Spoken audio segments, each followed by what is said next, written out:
umaga! Ako nga pala si Princess Rhaenyra P. de la Luna at samahan niyo ako ngayong araw upang gawin ang aking mga gawain at pumasok sa eskwelahan. Tara! At ngayong araw, ang aking mga asignatura ay tatlo. Ang aking mga asignaturang ito ay naglalaman ng mga mahahalagang detalye tungkol sa aking kurso at kung paano mapapaunlad ang aking kaalaman. At ngayon, katatapos lamang ng aking mga asignatura at hindi ko na kayo naisama sa aking pag-aaral dahil hindi maaaring gamitin ang aming mga telepono habang nagkaklase.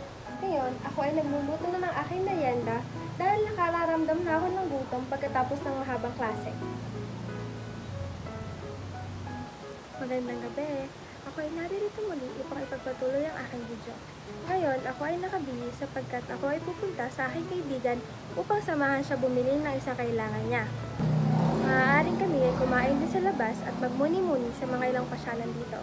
Kaya naman, dito ko natatapusin ang aking video at sana, kahit papano, ay nasiyahan kayo sa aking video at sa aking araw na inahanda para sa inyo.